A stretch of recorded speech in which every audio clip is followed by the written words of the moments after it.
Vous pensez peut-être qu'une carte bancaire en titane noir, frappée d'un logo exclusif, confère à son détenteur le droit divin de traiter autrui comme de la poussière.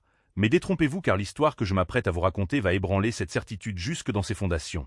Voici Sarah, une étudiante en droit à l'université Panthéon-Sorbonne, brillante mais épuisée, qui enchaîne les doubles services dans un restaurant gastronomique parisien simplement pour empêcher l'électricité de son studio d'être coupée. Elle pensait que sa soirée ne pouvait pas être pire, jusqu'à ce que 4 héritiers arrogants, nés avec des cuillères en argent dans la bouche, s'installent dans sa section, accumulent une ardoise à 5 chiffres et refusent ensuite de verser le moindre centime avec un rire cruel, persuadés qu'ils étaient intouchables et qu'ils gouvernaient le monde, sans remarquer l'homme aux cheveux gris, silencieux et discret, assis dans la banquette juste derrière eux, un homme qui ne possédait pas seulement le restaurant, mais qui détenait littéralement les sociétés pour lesquelles ces jeunes hommes prétendaient travailler. Vous n'allez pas croire le retour de karma instantané et dévastateur qui frappe dans les derniers instants de ce récit, alors plongeons ensemble dans les méandres de cette soirée fatidique au cœur de Paris. Les lourdes portes en acajou vernies du Lion d'Or, le steakhouse le plus exclusif du 8e arrondissement, s'ouvrirent dans un chuintement feutré et coûteux, laissant échapper une bouffée d'air climatisé parfumé au cuir vieilli et à l'huile de truffe blanche. Sarah resserra sa prise sur son plateau de service vide, ses jointures virant au blanc sous la tension, alors qu'elle ajustait nerveusement son gilet de costume noir en vérifiant son reflet dans le pilier en laiton près des cuisines. Il était 20h45 un vendredi soir, et Sarah détestait les vendredis, car c'était le soir où l'élite parisienne venait étaler sa richesse avec une désinvolture qui frisait l'indécence. Ses cernes étaient expertement dissimulées sous une couche d'anti-cernes, mais ses yeux trahissaient une fatigue profonde, celle d'une jeune femme qui avait 3 mois de retard sur le loyer de son minuscule studio à Montmartre et dont le propriétaire, M. Dufresne, avait glissé un avis d'expulsion sous sa porte ce matin même, ce qui signifiait qu'elle avait besoin de pourboire ce soir, elle avait besoin d'un miracle financier. « Sarah, la table 4 est pour toi », chuchota le maître d'hôtel, M. Hérault, un homme chaotique et perpétuellement en sueur, en passant près d'elle en coup de vent. « Ce sont des VIP, fils à papa, argent de famille. Sois rapide, évite le contact visuel direct et pour l'amour du ciel, ne les laisse pas te voir transpirer. » Sarah hocha la tête, prenant une profonde inspiration pour calmer les battements erratiques de son cœur, et regarda vers la table 4, la banquette centrale surélevée qui permettait à ses occupants de dominer le reste de la salle comme des monarques observant leur sujet. Ils entraient maintenant, 4 d'entre eux, se déplaçant comme une meute de loups vêtus de costumes italiens sur mesure.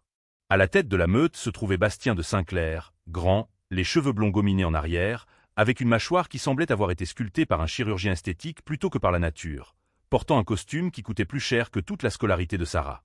Derrière lui suivaient ses disciples, Tristan, un homme trapu au rictus permanent, Hugo, qui faisait déjà défiler l'écran de son dernier smartphone sans prêter attention au monde réel, et Sébastien, qui semblait nerveux mais désespéré de s'intégrer au groupe. Ils n'attendirent pas d'être placés, marchant simplement vers la banquette centrale en ignorant l'hôtesse qui tentait vainement de les guider, s'appropriant l'espace avec une arrogance naturelle. Sarah s'approcha de la table, son carnet de commandes prêt, s'efforçant d'afficher un sourire professionnel malgré la boule au ventre. « Bonsoir, messieurs, bienvenue au Lion d'Or, je m'appelle Sarah et je m'occuperai de vous ce soir. Puis-je commencer par vous servir de l'eau ?» Bastien l'interrompit brutalement sans même lever les yeux du menu relié en cuir pleine fleur, qu'il jeta sur la table avec un claquement sec. « Pétillante, et pas cette ordure domestique du robinet, apportez-nous de la Châteldon, 4 bouteilles, glace à part, mais ne mettez surtout pas les glaçons dans le verre car ça dilue les bulles. » Tristan ricana en donnant un coup de coude à Hugo. « Elle a l'air d'être sur le point de pleurer. Bastien, vas-y doucement avec le petit personnel. »« Je ne pleure pas, » dit Sarah, sa voix restant stable bien que son cœur martelât ses côtes comme un tambour fou. « Je vais vous chercher cette eau tout de suite. »« Et du pain ?» aboya Hugo, levant enfin les yeux pour scanner son uniforme avec un mépris non dissimulé. « Mais seulement s'il sort du four, s'il est dur, je te le lance dessus. » Ils éclatèrent de rire, un son cruel et creux qui trancha à travers la musique jazz ambiante du restaurant comme un couteau. Sarah pivota sur ses talons, le visage brûlant de honte, et marcha rapidement vers la cuisine en esquivant les autres serveurs. En passant devant la table 6, une petite banquette isolée dans un coin sombre près des portes battantes de l'office, elle ralentit le pas. Un vieil homme solitaire y était assis, portant une veste en tweed effilochée au coude et lisant un roman de poche qui semblait avoir traversé une guerre, avec devant lui une simple théière de Earl Grey bon marché. « Soirée difficile déjà, Sarah ?» demanda le vieil homme sans lever les yeux de son livre. Sarah força un sourire. Comme d'habitude, Arthur, les loups sont de sortie ce soir. Arthur fredonna, tournant une page avec délicatesse. Les loups oublient souvent qu'il y a aussi des lions dans la jungle. Garde la tête haute. Gamine, comment se passent tes études de droit ? Coûteuse, soupira Sarah. Je dois y aller, Arthur, Ils veulent de l'eau sans glace, mais avec la glace à côté, des Philistins. Des Philistins, en effet, marmonna Arthur. Sarah se précipita vers le bar, et alors qu'elle chargeait les lourdes bouteilles en verre sur son plateau, elle jeta un regard en arrière vers la table 4 où Bastien s'était levé pour imiter un swing de golf au milieu de l'allée, manquant de justesse de heurter un commis de salle, rayonnant ce genre de privilège toxique qui faisait bouillir le sang de Sarah. Elle ne le savait pas encore, mais cette table n'allait pas seulement être difficile, ils allaient essayer de ruiner sa vie. Elle retourna à la table, posant les verres avec une précision chirurgicale, et commença à verser l'eau. « Trop vite !»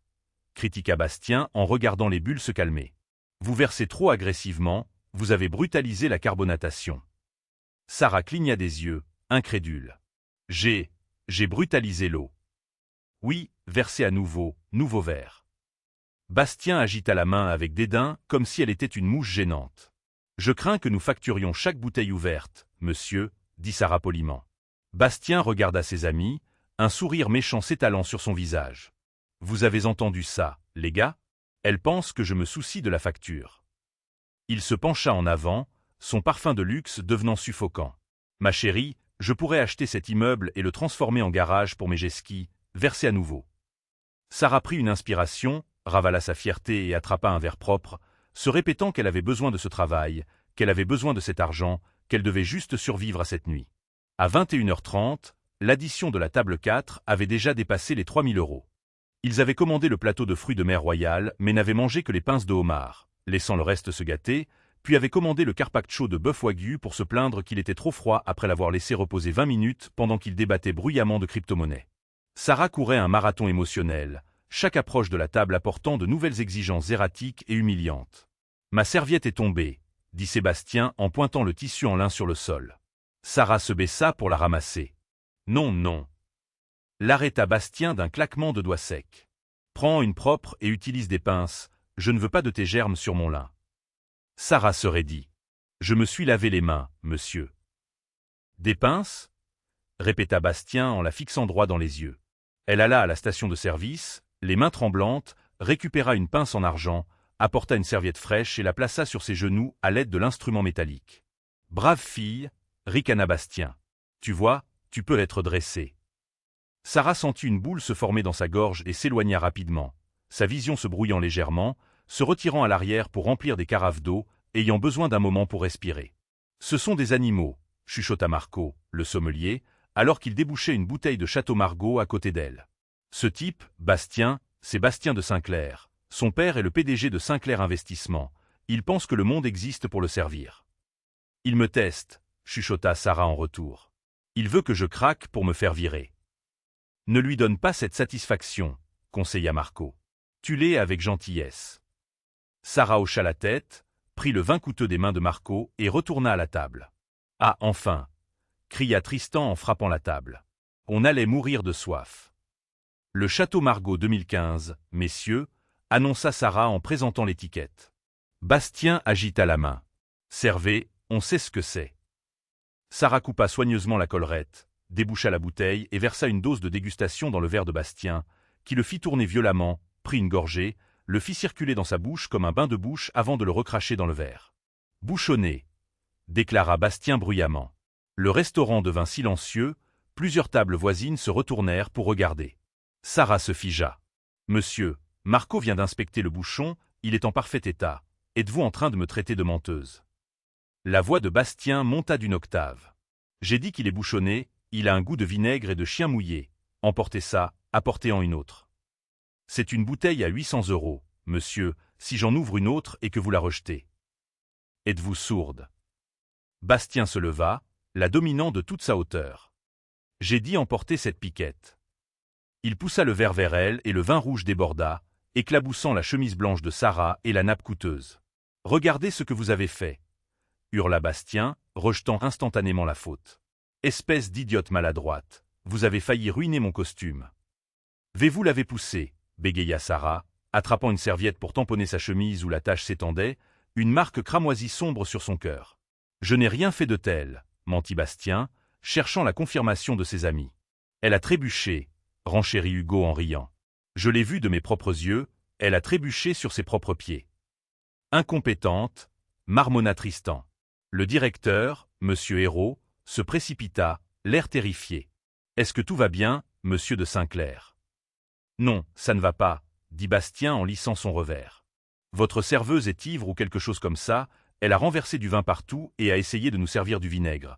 J'attends que cette bouteille soit retirée de l'addition. » Monsieur Hérault se tourna vers Sarah, ses yeux froids, ne demandant pas sa version de l'histoire car au Lion d'Or, le client était Dieu. « Sarah, nettoie ça immédiatement, va à l'arrière te changer. »« Monsieur de Saint-Clair, je m'excuse profondément. La bouteille est offerte par la maison et je vous en apporterai une fraîche personnellement. » Sarah sentit une larme s'échapper, brûlante et humiliante, traçant un chemin sur sa joue qu'elle essuya furieusement.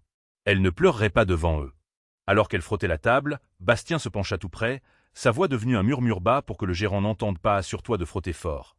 Ma jolie, c'est tout à quoi tu es bonne, nettoyer après les gens qui comptent vraiment. » La main de Sarah s'arrêta, une rage blanche et aveuglante s'embrasa dans sa poitrine, mais elle pensa à la facture de l'université, elle pensa à l'avis d'expulsion, et elle baissa la tête. « Oui, monsieur, » murmura-t-elle. De la table du coin dans l'ombre, Arthur observait. Il avait posé son livre, retiré lentement ses lunettes de lecture, ses yeux gris se plissant alors qu'il analysait la scène. Il fit signe à Marco. « Oui, Arthur ?» demanda Marco en se penchant, car il était le seul à traiter le vieil homme avec respect, supposant qu'il n'était qu'un retraité solitaire du quartier. « Cette bouteille de Margot ?» dit Arthur doucement. « Ne la jetez pas, apportez la bouteille et un verre à ma table. » « Arthur, c'est... Le client a dit qu'elle était bouchonnée, c'est imbuvable. »« Faites-moi plaisir, » dit Arthur, sa voix possédant une soudaine et étrange autorité. Marco hésita, puis hocha la tête, apportant la bouteille rejetée à Arthur. Le vieil homme versa un verre, le fit tourner, prit une gorgée, ferma les yeux en savourant l'arôme. Parfait. Chêne, cerise, tabac, pas un soupçon de bouchon. Arthur posa le verre, sortit un petit carnet usé de sa poche de veste en tweed et fit cliquer un stylo en regardant la table 4, plus précisément Bastien de Saint-Clair. Première prise, chuchota Arthur en écrivant quelque chose. La cuisine était une zone de guerre de casseroles qui s'entrechoquaient et de chefs qui criaient, mais pour Sarah, c'était un sanctuaire comparé à la salle à manger. Elle s'appuya contre le comptoir en acier inoxydable, prenant des respirations superficielles. Sa nouvelle chemise, empruntée à un commis, était légèrement trop grande, les manchettes roulaient maladroitement. « La table 4 te demande », aboya l'aboyeur en glissant 4 assiettes massives sur le passe-plat. 4 côtes de bœuf tomahawk, wagyu à 5, saignant, et Dieu nous aide, ils veulent le nappage à la feuille d'or 24 carats. Sarah fixa les steaks, chacun de la taille du torse d'un petit enfant, luisant de graisse et couvert d'or comestible, une démonstration grotesque de richesse alors que les steaks seuls coûtaient 400 € pièce. Elle souleva le lourd plateau, ses épaules douloureuses, et en retournant en salle, elle vit Arthur à sa table du coin qui la regardait à nouveau, levant sa tasse de thé dans un toast silencieux d'encouragement, ce qui lui donna juste assez de force pour marcher vers la fosse au lion. Quand elle arriva à la table 4, l'ambiance avait changé, ils étaient plus bruyants maintenant, alimentés par le vin coûteux et leurs propres égos. « La voici », annonça Bastien en frappant dans ses mains moqueusement. « La reine du retour, as-tu réussi à marcher jusqu'ici sans tomber ?» Hugo et Tristan rirent en tapant sur la table, tandis que Sébastien regardait ses genoux. « Vos steaks, messieurs, » dit Sarah, sa voix vide d'émotion. Elle posa les assiettes où la feuille d'or scintilla sous les lumières tamisées. « Attends, » dit Bastien en levant la main avant qu'elle ne puisse partir. « On a besoin d'une photo pour Insta. » Sarah, prends la photo. Il lui fourra son iPhone dernier modèle dans la main. « Et assure-toi que l'éclairage est bon, si j'ai l'air gros, tu recommences. » Sarah tint le téléphone pendant que les 4 hommes se penchaient, affichant de faux sourires gagnants, ressemblant à des capitaines d'industrie, mais à travers l'objectif, Sarah ne voyait que 4 brutes. « Dites patrimoine !» cria Tristan. « Patrimoine !» churit Lanqueur. Elle prit la photo et rendit le téléphone. Bastien l'inspecta. « Acceptable, tu peux disposer. » Sarah se tourna pour partir, mais la voix de Bastien l'arrêta. « En fait, attends, on a une question, un pari, vraiment. » Elle s'arrêta. « Oui, monsieur. » Hugo ici dit qu'avec les pourboires, une serveuse comme toi gagne probablement quoi? 2000 par mois? Moi je dis que c'est moins. Je dis que tu dépasses à peine le SMIC parce que, eh bien, vu le service. Alors, qui est le plus proche? On a 500 balles en jeu. C'était une question humiliante, il pariait sur sa pauvreté. Je ne discute pas de mes finances avec les clients, dit Sarah sèchement. Oh allez, insista Hugo en déchirant un morceau de viande couvert d'or avec ses dents. Ne sois pas timide, nous sommes des créateurs d'emplois, nous comprenons l'économie, dis-nous juste, es-tu pauvre ou misérable? Sarah agrippa son plateau. Je suis étudiante en droit à la Sorbonne. Monsieur, je travaille ici pour payer mes études, mon statut financier est temporaire, ma dignité ne l'est pas. La table devint silencieuse une seconde, puis ils éclatèrent de rire. Une avocate? Halta Bastien, essuyant une larme de son œil. Elle pense qu'elle va être avocate. Oh chérie, sais-tu qui est mon père? Il garde un cabinet entier d'avocats juste pour gérer ses contraventions de stationnement. Tu ne vas pas être avocate, tu vas être la fille qui apporte le café à mes avocats. Bastien, ça suffit, dit calmement Sébastien, parlant pour la première fois. Bastien se tourna vers lui, ses yeux pétillants de malice. Excuse-moi, Sébastien? Est-ce que l'œuvre de charité voulait parler? Rappelle-toi que papa t'a obtenu ce stage, ne te fais pas pousser une colonne vertébrale maintenant, ça ne te va pas.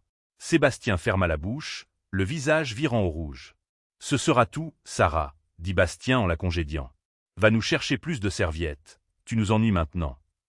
Sarah s'éloigna, le cœur battant au rythme d'une fureur pure. Finir l'école de droit, se répéta-t-elle. Poursuivre des gens comme lui, leur prendre tout ce qu'ils ont. À la table 6, Arthur avait fini son thé et fit signe à Marco. Un autre pot, Arthur. Non, Marco, j'ai besoin que tu m'apportes le téléphone fixe, le sans fil. Marco eut l'air confus mais obéit, apportant le téléphone à la table. Arthur composa un numéro de mémoire, un numéro privé qui contournait les secrétaires et assistants de l'élite de la ville. « Allô » répondit une voix bourrue à l'autre bout. « Gérard » dit Arthur, sa voix tombant dans un baryton bas et autoritaire qui ne ressemblait en rien au vieil homme frêle qu'il semblait être. « C'est Arthur. Arthur d'Arancourt. » Il y eut une pause, puis le bruit d'une chaise raclant le sol alors que la personne à l'autre bout se levait précipitamment. « Monsieur d'Arancourt, mon Dieu, monsieur, je n'ai pas eu de nouvelles de vous depuis. Est-ce que tout va bien avec la fusion? » La fusion va bien, Gérard, j'appelle au sujet de ton fils, Bastien. Bastien? Est-il en difficulté? C'est la police. Pas la police, pas encore, dit Arthur en regardant Bastien jeter un morceau de pain sur Hugo. Je l'observe dans un cadre professionnel, je suis actuellement assis derrière lui au Lion d'Or. Il porte un costume qui coûte plus cher que ma première voiture et il se comporte comme un animal sauvage. Je m'excuse, monsieur, il est jeune, fougueux. Il est cruel, Gérard, et il représente ton nom de famille, et par extension, puisque ta firme gère mon portefeuille, il représente mes intérêts. Arthur marqua une pause, laissant le poids de son nom s'installer. Je ne fais pas affaire avec des hommes cruels. Surveille ton téléphone, Gérard, je t'enverrai un message sous peu. Arthur raccrocha, reprit son stylo. Deuxième prise, chuchota-t-il. Le repas à la table 4 dura encore 1 heure, ils étaient bruyants, odieux et salissants, et au moment où ils eurent fini, la nappe blanche était tachée de vin rouge, de sauce au poivre et de graisse. Il était 23h30, le restaurant se vidait. Sarah s'approcha de la table avec le porte-addition en cuir, redoutant ce moment car elle savait instinctivement qu'il n'allait pas lui faciliter la tâche. « Puis-je vous apporter autre chose, messieurs? Café, dessert. » Juste les dégâts, dit Bastien en se penchant en arrière et en tapotant son estomac. Sarah posa le dossier sur la table. Bastien l'ouvrit et siffla. 5 400 €. Pas mal. J'ai dépensé plus pour une paire de chaussures. Il regarda l'addition, scannant les articles, puis son expression changea, un sourire lent et prédateur s'étalant sur son visage. Il plongea la main dans sa poche et sortit quelque chose de petit que Sarah ne put voir. Avec un tour de passe-passe qu'il avait dû pratiquer, il laissa tomber l'objet dans son assiette de purée à moitié mangée. « Excusez-moi, » dit Bastien, sa voix soudainement forte et théâtrale. « Excusez-moi. » Sarah se figea. « Y a-t-il un problème, monsieur? Y a-t-il un problème? » Bastien se leva, ramassant son assiette qu'il brandit vers son visage. « Voyez-vous cela? Voyez-vous cette chose dégoûtante dans ma nourriture? » Sarah regarda de près. Gisant dans la purée se trouvait un long cheveu noir et épais. Sarah toucha ses propres cheveux qui étaient blonds, tirés en un chignon serré et couvert d'une charlotte. « Monsieur, c'est un cheveu noir. J'ai les cheveux blonds et le chef est chauve. » « Êtes-vous en train de me traiter de menteur? » rugit Bastien. « Êtes-vous en train de dire que j'ai mis ça ici? C'est insalubre, c'est une violation du code de la santé, j'aurais pu m'étouffer. »« Ce n'est clairement pas mon cheveu, monsieur, » argumenta Sarah, sa voix tremblante.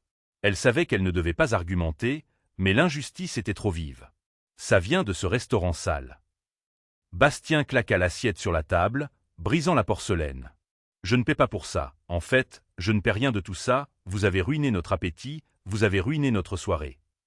Vous avez tout mangé, monsieur, vous avez mangé les steaks, vous avez bu le vin. Et puis j'ai trouvé ça. Bastien pointa le cheveu. L'expérience est souillée. Appelez votre gérant maintenant. Monsieur Hérault se précipita, l'air pâle. Monsieur de Saint-Clair, s'il vous plaît, baissez la voix, quel est le problème? Votre serveuse a empoisonné ma nourriture avec des cheveux, mentit Bastien avec aisance, et ensuite elle m'a accusé de l'avoir planté. Je n'ai jamais été aussi insulté de ma vie, mon père va en entendre parler, il connaît personnellement l'inspecteur sanitaire. Monsieur Hérault regarda l'assiette brisée, puis Sarah.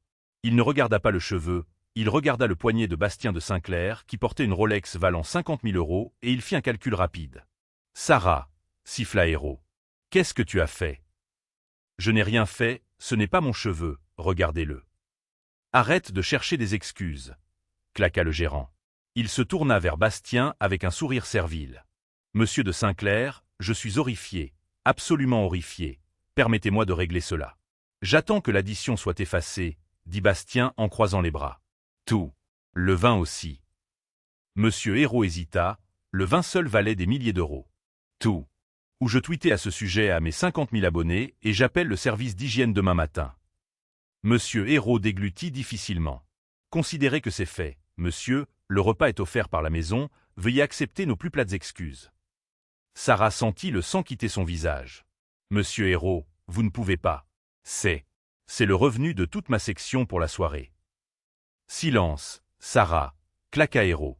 Bastien sourit, il avait gagné.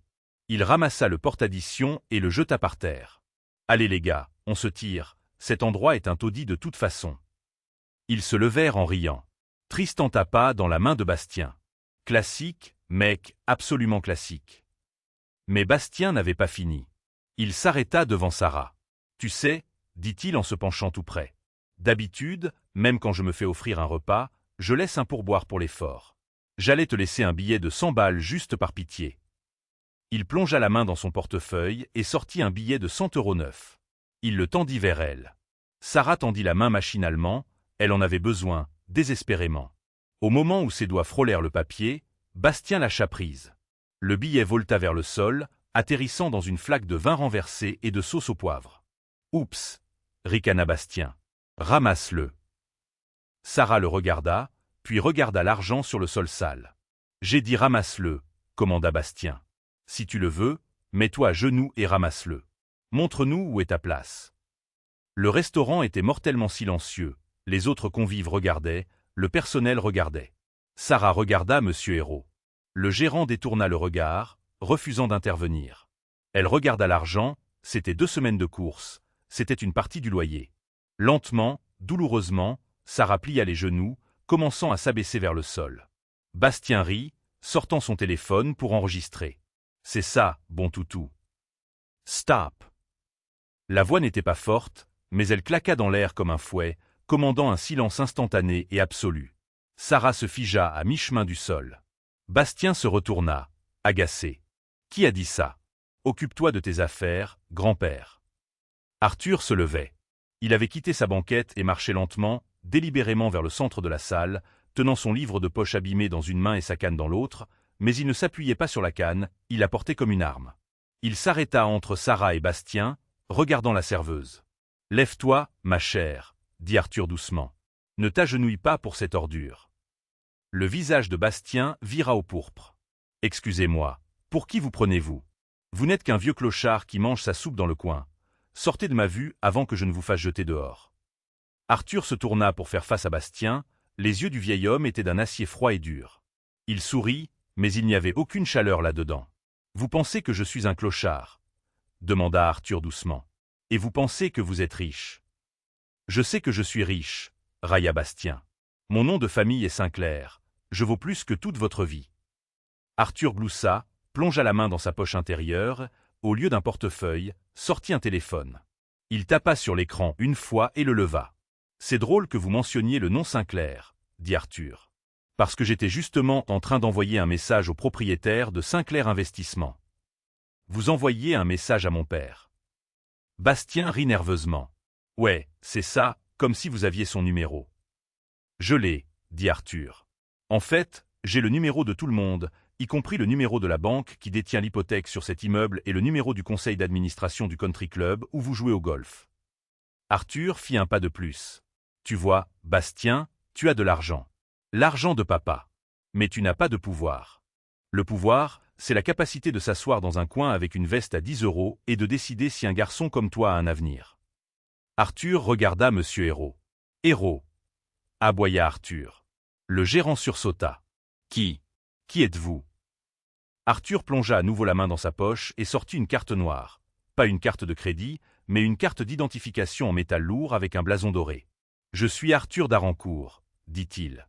Je possède le groupe Arancourt, ce qui signifie que je possède la banque, qui possède la holding, qui possède cette chaîne de restaurants. La couleur quitta le visage de Monsieur Hérault si vite qu'il ressembla à un fantôme. Monsieur d'Arancourt, le président. Nous ne savions pas. Personne ne nous a dit que vous veniez. J'aime inspecter mes investissements anonymement, dit Arthur. Et ce soir, je suis très déçu de mon investissement. Arthur se retourna vers Bastien. Le jeune homme tremblait, il connaissait le nom d'Arancourt, tout le monde dans la finance connaissait ce nom, c'était le sommet de la chaîne alimentaire, la baleine qui mangeait les requins. Maintenant, dit Arthur, sa voix tombant dans un murmure dangereux. Ramasse ce billet de 100 €. Bastien cligna des yeux. Quoi? Tu m'as entendu, dit Arthur. Ramasse-le. À genoux. Bastien regarda autour de lui, ses amis avaient reculé, Hugo faisait semblant d'envoyer un texto. Sébastien regardait le sol, il était seul. Je ne peux pas. Mon costume. Je me fiche de ton costume, rugit Arthur, sa voix remplissant le restaurant. Ramasse-le. Le silence au Lion d'Or était lourd, étouffant, ressemblant moins à un restaurant qu'à une salle d'audience juste avant un verdict. Bastien de Saint-Clair se tenait figé, son visage un masque d'incrédulité et d'arrogance en train de s'effondrer rapidement.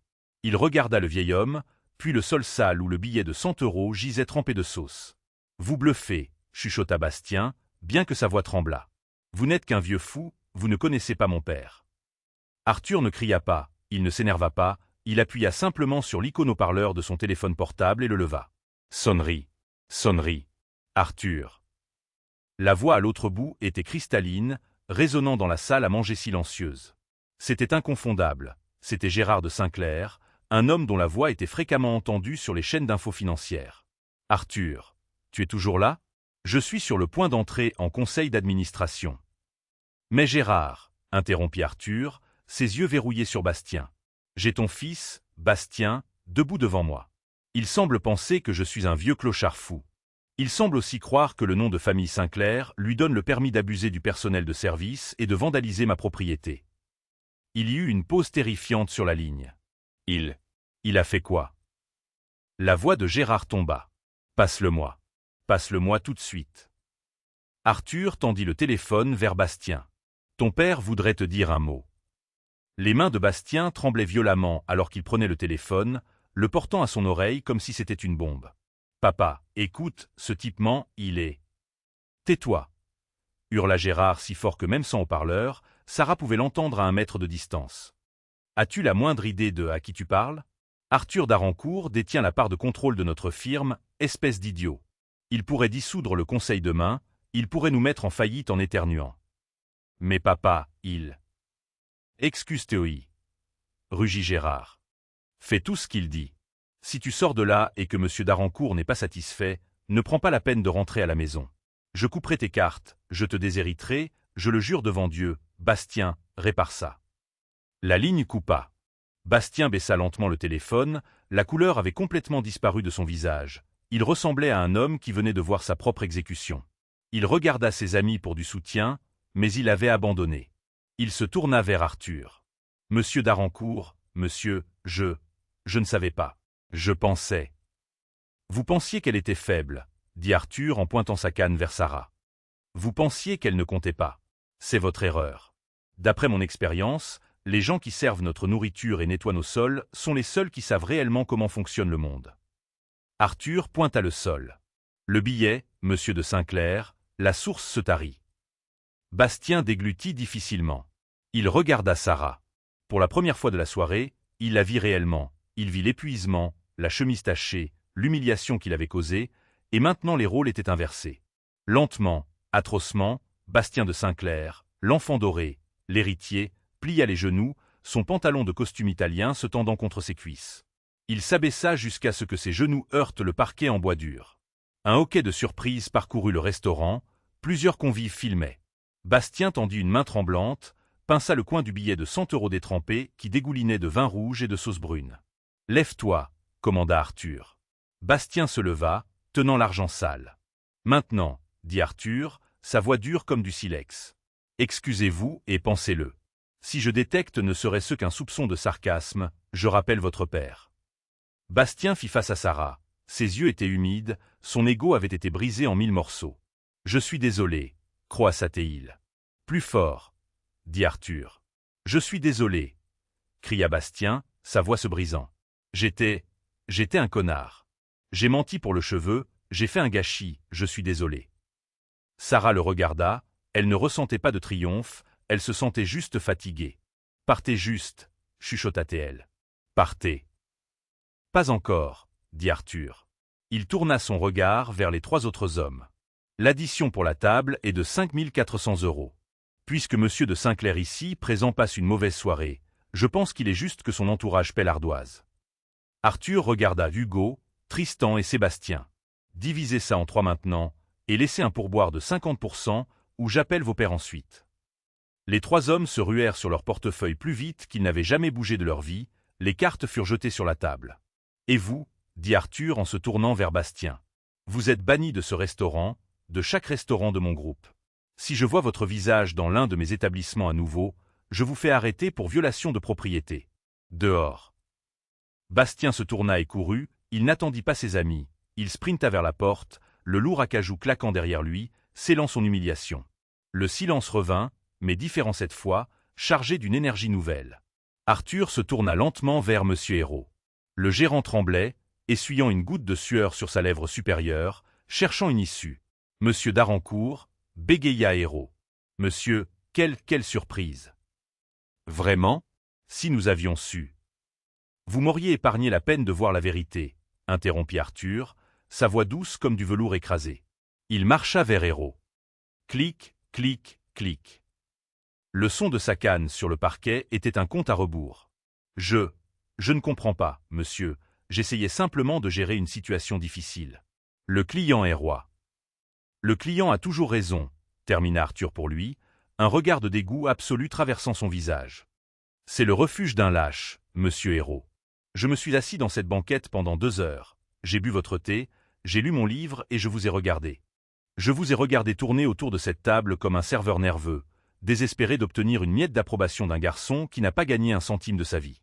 Vous l'avez vu claquer des doigts vers mon personnel, vous l'avez vu jeter de la nourriture, vous l'avez vu dégrader une jeune femme qui travaille plus dur pour survivre que vous ne l'avez jamais fait. Monsieur, je devais protéger la réputation du restaurant, argumenta Hérault. Si je l'avais mis dehors, le scandale. Le scandale. Arthur rit, un son sec. Vous pensez que c'est ça le scandale? Non, Hérault. Le scandale, c'est que vous êtes resté là et que vous l'avez regardé la forcer à se mettre à genoux. Arthur pointa un doigt tremblant vers Sarah. Quand vous avez permis que cela arrive, vous ne l'avez pas seulement laissé tomber, elle. Vous m'avez laissé tomber, moi. Vous avez échoué au concept même de leadership. Le travail d'un manager n'est pas de protéger les profits contre les gens, c'est de protéger les gens qui font les profits. Arthur tendit la main, paume ouverte. Vos clés, commanda Arthur. Hérault se figea. Monsieur. Les clés du bureau, le badge de la caisse, et ce pins sur votre revers qui dit directeur général. Les yeux d'Arthur étaient intraitables. Donnez-les-moi maintenant. Mais je travaille ici depuis 10 ans, vous ne pouvez pas juste me virer pour un incident. Je peux, dit Arthur calmement. Et je viens de le faire. Vous n'êtes pas seulement viré, Hérault, vous êtes sur liste noire. Je m'assurerai personnellement qu'aucun restaurant de cette ville, des hôtels 5 étoiles au bistrot, ne vous confie jamais plus une équipe. Tremblant violemment, Hérault détacha son badge, laissa tomber les clés dans la main d'Arthur, semblant petit, vaincu et totalement dépouillé de son pouvoir. Sortez, chuchota Arthur. Avant que je ne demande à la sécurité de vous jeter dehors comme les ordures que vous avez laissées entrer dans ma salle à manger. Hérault baissa la tête, passa devant la cuisine où les chefs et les commis regardaient, et s'enfuit par la porte arrière dans la nuit, laissant sa carrière derrière lui. Un soupir collectif sembla traverser la salle. Marco, le sommelier, regarda Arthur et fit un subtil signe de tête respectueux. Les chefs retournèrent au fourneau avec une énergie nouvelle. Arthur tourna son attention vers Sarah qui n'avait pas bougé, fixant le sol, ses épaules tremblant alors que l'adrénaline s'estompait, remplacée par le poids écrasant de l'humiliation et de la peur. Elle venait de voir son patron se faire virer, elle supposait qu'elle était la prochaine. L'attitude d'Arthur changea instantanément. Le titan de l'industrie disparut, remplacé par la figure grand-paternelle de la table du coin. Il marcha vers elle, c'est pas doux. « Sarah » demanda-t-il gentiment. Elle leva les yeux, le mascara légèrement coulé. « Suis-je viré aussi, monsieur d'Arancourt ? J'ai vraiment besoin de ce travail. » Viré. Arthur eut l'air sincèrement peiné qu'elle puisse penser cela. « Ma chère enfant, tu es la seule raison pour laquelle je n'ai pas fermé tout cet endroit ce soir. » Il sortit un mouchoir en lin propre de sa poche et le lui offrit. « Essuie ton visage. Tu n'as pas à avoir honte. Tu es resté digne quand d'autres se seraient effondrés. » Sarah prit le mouchoir. « Je me suis sentie si petite. Il m'a traité comme si je n'étais rien. »« C'est un imbécile, » dit Arthur fermement. « Il confond prix et valeur. Il connaît le prix de tout sur ce menu, mais il ne connaît la valeur de rien. Toi, en revanche, tu as de la valeur. » Arthur se dirigea vers la table où les amis de Bastien avaient abandonné leur reçu de carte bancaire, les ramassa, ajusta ses lunettes et lut les totaux. « Voyons, » musa Arthur. 50% de pourboire sur une note de 5 000 €, plus les pénalités. Il revint vers Sarah et pressa les tickets commerçants dans sa main. « 3 200 €, annonça Arthur. « Considère ça comme une prime de risque. Manipuler des déchets toxiques exige un tarif premium. » Sarah fixa les bouts de papier, ses mains tremblaient. « Monsieur d'Arancourt, ça couvre mon loyer pour des mois. Ça couvre les frais de scolarité que j'ai manqués. Je ne peux pas accepter ça. »« Tu l'as gagné, » insista Arthur. « Légalement, c'est à toi. Moralement, c'est le moins qu'il pouvait faire. » Il marqua une pause, s'appuyant sur sa canne, étudiant son visage. « Tu as mentionné plus tôt, quand tu servais mon thé, que tu étudies le droit à la Sorbonne, c'est exact. »« Oui, monsieur. 2e année, droit des affaires. Et tu fais des doubles services pour payer ça. Ma bourse ne couvre que la moitié. » Arthur hocha la tête lentement, une expression pensive traversant son visage. « J'ai un département juridique au groupe Arancourt. Nous gérons des fusions internationales, des acquisitions, de la propriété intellectuelle. C'est un bassin de requins, un peu comme ce restaurant, mais les requins portent de meilleurs costumes. » Il sourit gentiment. « J'ai besoin de gens qui ne craquent pas sous la pression. J'ai besoin de gens qui peuvent regarder une brute dans les yeux sans cligner. J'ai besoin de gens qui comprennent ce que c'est de travailler pour vivre, pas juste d'hériter pour vivre. » Il sortit une carte de visite, un carton épais couleur crème avec un texte noir simple. « Présente-toi à cette adresse lundi matin à 9 h. Demande Éléonore, mon assistante personnelle.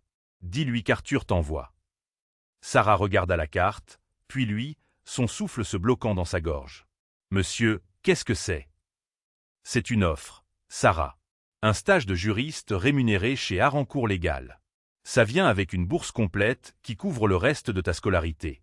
Tu n'auras plus à porter de plateau, tu porteras des dossiers. » Le monde sembla s'arrêter de tourner pour Sarah, le bruit du restaurant s'estompa. « Vous êtes sérieux ?» chuchota-t-elle. « Je ne plaisante jamais avec le talent, Sarah. » Arthur sourit. « Tu as un feu en toi. Ne laisse pas le monde l'éteindre. Maintenant rentre chez toi, étudie, dors un peu. Tu as une grande carrière qui commence lundi. » Arthur lui tapota l'épaule, se retourna et commença à marcher vers la sortie, sa canne tapant un rythme de victoire. « Bonne nuit, Sarah » lança-t-il sans se retourner. Sarah serra la carte de visite contre sa poitrine, sanglotant un rire de pur soulagement. « Bonne nuit, Arthur.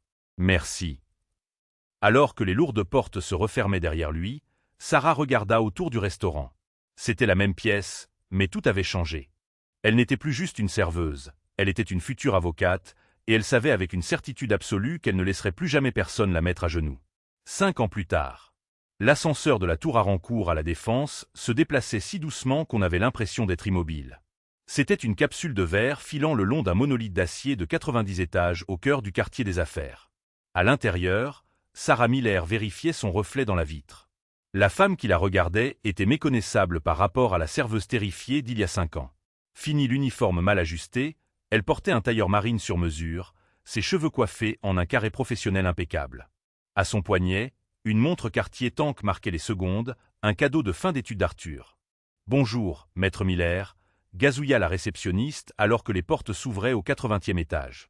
Le rendez-vous de 10 heures est déjà dans la salle de conférence B. Il fait les 100 pas. Merci, Jessica. Sarah sourit, froide et confiante. Laissez-le marcher. Le désespoir forge le caractère. Elle marcha dans le couloir, atteignant la salle de conférence B. À travers le verre dépoli, elle pouvait voir la silhouette d'un homme voûté.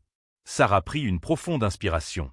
Elle n'était pas nerveuse, elle s'était préparée pendant 5 ans pour ce moment précis. Elle poussa la porte. L'air dans la pièce était vicié, sentant le café froid et l'anxiété. Assis au bout de la longue table en acajou se trouvait Bastien de Sinclair. Le temps n'avait pas été tendre avec lui. L'enfant doré du Lion d'Or avait disparu. À sa place se trouvait un homme qui paraissait 10 ans de plus que son âge réel, le visage bouffi, les yeux cernés. Il portait un costume, mais c'était clairement un vieux costume, légèrement trop serré, le tissu brillant au coude. La société Sinclair Investissement n'avait pas seulement échoué, elle avait implosé. Après la crise cardiaque de Gérard, Bastien avait pris la relève comme PDG et, en moins de 2 ans, avait joué les actifs de la firme sur des crypto-monnaies volatiles et de mauvaises affaires immobilières. Maintenant, l'entreprise était en liquidation et le groupe Harrencourt était le vautour encerclant la carcasse. Bastien sursauta quand Sarah entra. Il ne regarda pas son visage, il regarda sa mallette, il regarda le pouvoir qu'elle irradiait. « Maître, » dit Bastien, sa voix rauque. « J'espère que vous avez les papiers. J'ai une autre réunion à midi, alors faisons vite. » C'était un mensonge. Sarah savait que c'était un mensonge. Il n'avait pas de réunion, il n'avait même plus de bureau. Sarah ne dit pas un mot.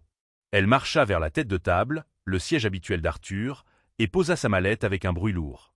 Elle s'assit, entrelaçant ses doigts. « Monsieur de Sinclair, » dit-elle, sa voix calme et professionnelle. « Je suis Sarah Miller, associée junior chez Harrencourt Légal. Je représente l'équipe d'acquisition. » Bastien hocha la tête, en sueur. « D'accord, maître Miller, écoutez, concernant l'évaluation. L'offre initiale était insultante. L'héritage de mon père vaut plus que... » « L'héritage de votre père, » l'interrompit Sarah, « est actuellement endetté de 40 millions d'euros.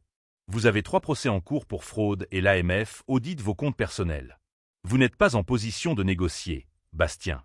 Vous êtes ici pour vous rendre. » Bastien tressaillit à l'utilisation de son prénom. Il leva enfin les yeux, la regardant vraiment, essayant de jauger cette femme qui parlait avec une telle précision brutale. Il plissa les yeux, une lueur de confusion traversant son visage. « Est-ce que je vous connais? Vous me semblez familière. » Sarah ne sourit pas. Elle toucha simplement une mèche de ses cheveux. « Peut-être, » dit-elle doucement. « J'ai travaillé dans le service, j'ai une bonne mémoire des visages et des commandes. » Bastien la fixa. Les engrenages dans son esprit tournaient, grinçant contre la rouille de son propre narcissisme. Cheveux blonds, yeux bleus, la voix. Puis la couleur quitta son visage complètement. Le souvenir le frappa. Le steakhouse. Le vin renversé. L'ordre de s'agenouiller. « Pas possible, » chuchota-t-il, s'enfonçant dans sa chaise. « Vous êtes la serveuse. Celle avec le cheveu dans la nourriture. » « Le cheveu que vous avez mis dans la nourriture ?» le corrigea Sarah. « Eh oui, je suis la serveuse que vous avez essayé de faire virer. Je suis la femme à qui vous avez dit de se mettre à genoux pour 100 euros. » Bastien regarda autour de la pièce comme s'il cherchait une caméra. Mais c'était il y a des années. Vous n'étiez personne. Et vous étiez quelqu'un, dit Sarah en se penchant en avant. C'est drôle comme la roue tourne, n'est-ce pas? Vous m'avez dit ce soir-là que je ne serais jamais avocate, que je servirais le café à vos avocats. Elle ouvrit le dossier devant elle. Eh bien, Bastien, j'ai viré vos avocats ce matin. Ils étaient incompétents, tout comme leur patron. Bastien tremblait maintenant. Écoutez, Sarah, maître Miller. Ce soir-là, nous étions des gamins, on avait bu. C'était un malentendu. Vous ne pouvez pas garder rancune pour... Je ne garde pas de rancune, dit Sarah froidement. Je tiens les gens responsables. Arthur d'Harrencourt m'a appris ça. Elle fit glisser une lourde pile de documents sur la table polie. Ce sont les documents de cession pour Sinclair Investissement. En signant ceci, vous transférez tous les actifs restants au groupe Harncourt. En échange, nous absorbons votre dette corporative. Vous repartez avec rien. Pas de parachute doré, juste une ardoise vierge et zéro dette. Rien. La voix de Bastien se brisa. Mais j'ai besoin de quelque chose pour recommencer. Une commission de consultants, n'importe quoi. Sarah le regarda. Elle se souvint de la sensation du sol froid contre ses genoux. En fait, dit Sarah, il y a une clause. Les yeux de Bastien s'illuminèrent d'espoir. Oui, clause 14b. Sarah pointa le bas de la page. Nous acquérons le bâtiment du siège de votre entreprise. Nous conservons le personnel d'entretien. Cependant, la cafétéria interne manque de personnel. Bastien cligna des yeux. Je ne comprends pas. Nous embauchons, dit Sarah, sa voix vide d'émotion. Pour la plonge. Ça paie le SMIC, plus les pourboires si les employés sont généreux. Bastien la fixa, la bouche s'ouvrant et se fermant. L'humiliation était absolue. Vous voulez que je fasse la vaisselle. C'est un travail honnête, Bastien, dit Sarah. Vous pourriez apprendre quelque chose sur la valeur. Ou vous pouvez refuser de signer, faire faillite et affronter l'enquête de l'AMF sans notre bouclier juridique. C'est votre choix. Bastien regarda le stylo. Il regarda Sarah. Il réalisa avec une finalité écrasante qu'il n'avait aucun choix. D'une main tremblante, il prit le stylo et signa son nom, cédant l'empire que son père avait bâti, cédant sa fierté. Il laissa tomber le stylo. Fait, chuchota-t-il. Puis-je partir maintenant? Une dernière chose, dit Sarah alors qu'il se dirigeait vers la porte. Bastien s'arrêta, regardant en arrière comme un chien battu. Sarah plongea la main dans son sac à main, sortit un billet de 100 € neuf. Elle ne le jeta pas par terre, elle ne le fit pas s'agenouiller. Elle marcha simplement vers lui et glissa le billet dans la poche de poitrine de son costume usé. Pour un taxi, dit-elle. Il va pleuvoir. Et Bastien? Ouais? Croassa-t-il. Essayez d'être gentil avec le chauffeur, dit-elle. On ne sait jamais qui il pourrait devenir un jour. Bastien ne répondit pas, il ne pouvait pas. Il se tourna et s'enfuit de la pièce, disparaissant dans le couloir, hors de sa vie et dans l'obscurité qu'il méritait. Sarah marcha vers la fenêtre, regardant la skyline de Paris. Le soleil perçait à travers les nuages. Son téléphone vibra. Un texto d'Arthur, a-t-il signé? Sarah sourit et répondit, il a signé. Affaire classée. Elle rangea le téléphone, lissa son tailleur et sortit de la pièce. Elle avait une réunion avec le conseil d'administration dans 10 minutes. Elle avait du travail à faire. Et c'est ainsi que Sarah n'a pas seulement obtenu sa vengeance, elle a obtenu le succès, prouvant que la meilleure façon de répondre à ceux qui vous méprisent est simplement de devenir meilleur qu'ils ne pourraient jamais l'imaginer. J'espère que cette histoire vous rappelle que peu importe d'où vous partez, votre situation actuelle n'est pas votre destination finale.